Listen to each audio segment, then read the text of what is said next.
Yeah, I mean, when we looked at, the defense and after the season evaluated, it was pretty barren in there, and so we had to address that. And honestly, at the end of the season, I was kind of down in the dumps when I kept looking at the depth chart and knowing what kind of salary cap space we had. And so, like I said, Rob's done and Rick have done an unbelievable job doing that, and they've got me rejuvenated.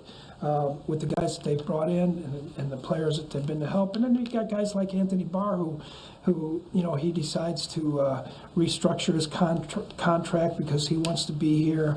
You got guys like Stephen Weatherly and McKenzie and, a lot of these other guys that really want to be here, and Patrick Peterson. And so, those kind of things get me excited.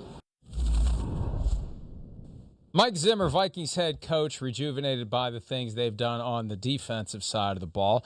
I don't know that it will matter much if the left side of the offensive line is constantly caved in on Kirk Cousins because Riley Reiff was cut. They better have a plan at left tackle. But we're going to do a draft on this Thursday edition of PFT PM of coaches who should feel rejuvenated based upon what's happened so far in free agency. Myles, because I'm in a semi-good mood and the full effects of the second COVID vaccine have yet to reach me, I'll give you the first pick.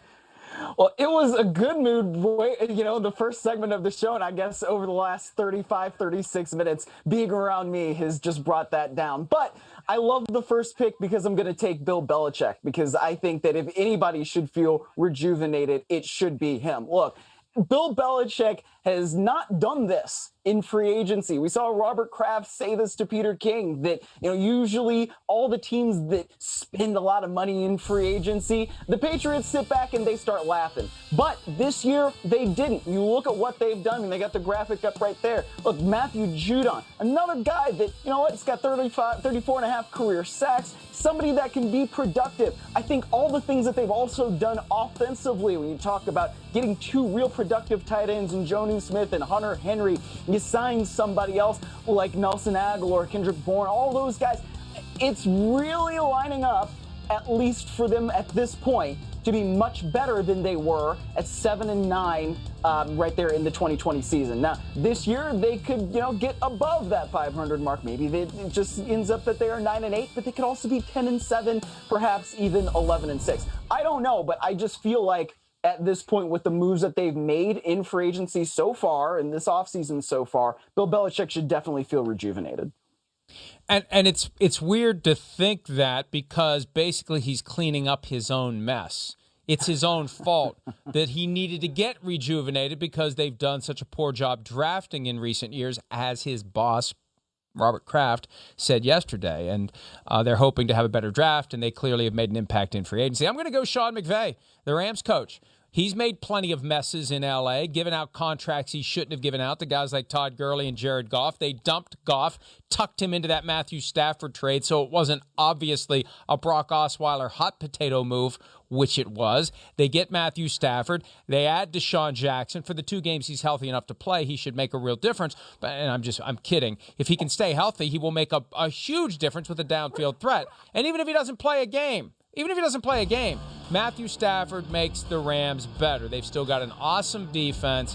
And in the toughest division in football, given the extent to which Jared Goff had to have driven Sean McVay crazy the past couple of years, McVay's got to be feeling a lot better about the quarterback that he has. I've heard people say that Stafford is a level above Goff. He's more than a level above Goff in my mind.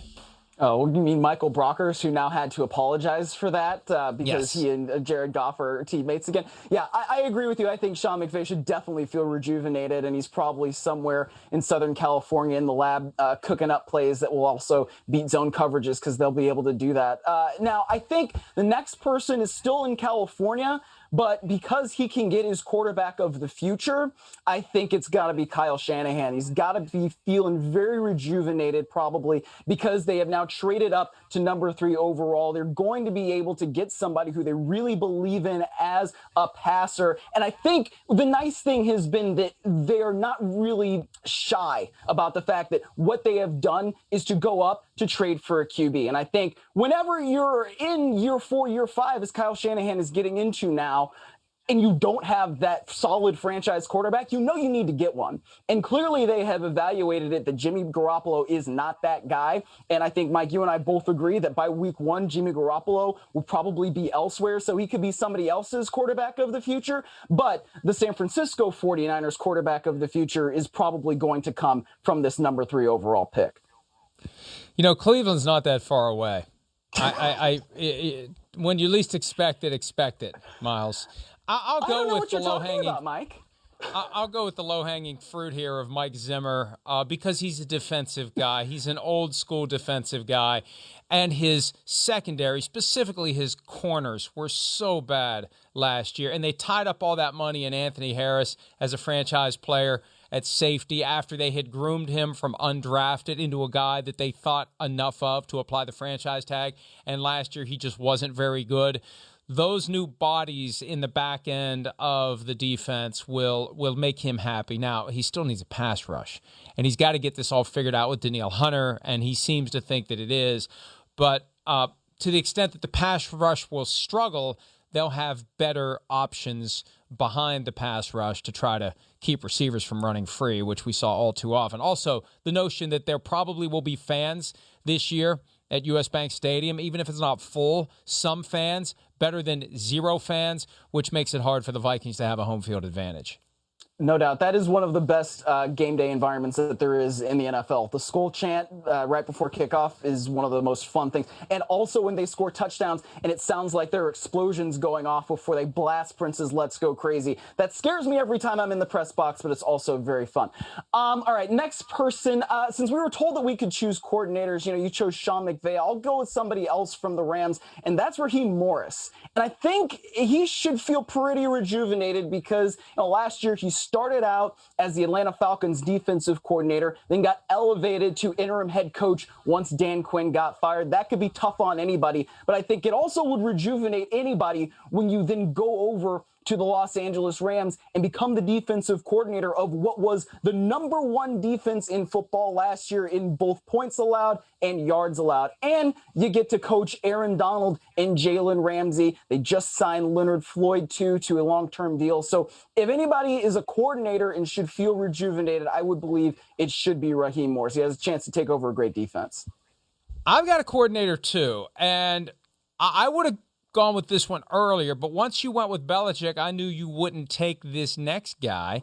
This is my final pick, the final pick of the draft. I'm going Josh McDaniels. I think McDaniels has even more reason to feel rejuvenated than Belichick because McDaniels didn't make the mess. McDaniels didn't run off Tom Brady. McDaniels didn't draft all those crappy skill position players, all due respect to the individuals who were selected. McDaniels is just trying to make chicken salad out of the chicken crap that Belichick and Nick Caserio had given him in recent years. And I'm sure at some point he thought, I didn't go to Indianapolis for this. Now he's got a chance to become an offensive genius again. I mean, isn't it amazing, Miles, the way that the NFL hiring cycle works, that if you're the coordinator of a great offense on a winning team, you're one hell of a coach. But the minute that team has bad players and isn't winning, you forgot how to coach.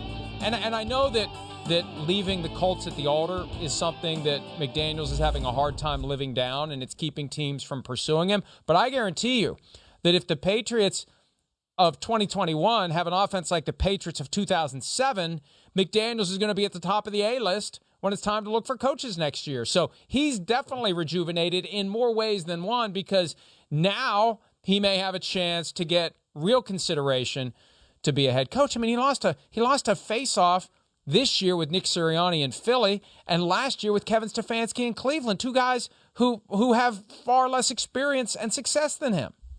Well, I think, look, for the Browns, we can say that it's certainly worked out for them. Jury is certainly still out on Nick Sirianni, but I think you make a good point with Josh McDaniels. It's just that who is their quarterback of the present, let alone the future, right? I feel like if we have somebody in Cam Newton that, we know has some struggles still on the football, then I don't necessarily know that he's going to be able to be that guy that gets them through all 16 games. We've both mentioned Jimmy Garoppolo being a quarterback of the future candidate for the New England Patriots. I just feel like that's something that could happen, whether or not it's Jimmy Garoppolo gets traded from San Francisco or he just eventually gets released before week 1. But yeah, they've got to figure out who that quarterback of the future is going to be. I'm sorry.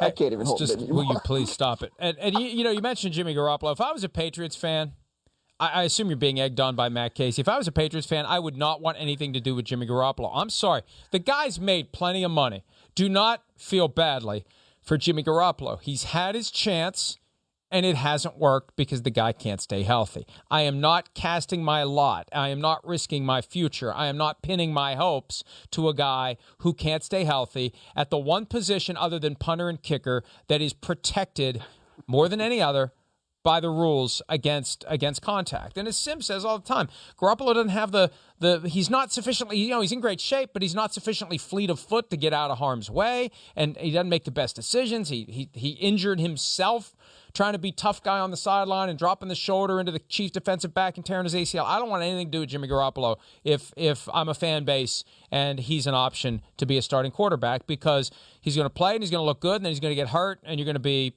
stuck with Nick Mullins or C.J. Beathard, all due respect to them. Hi, I'm Mike Tirico, and thanks for watching. Make sure to hit subscribe for the latest news and highlights from NBC Sports.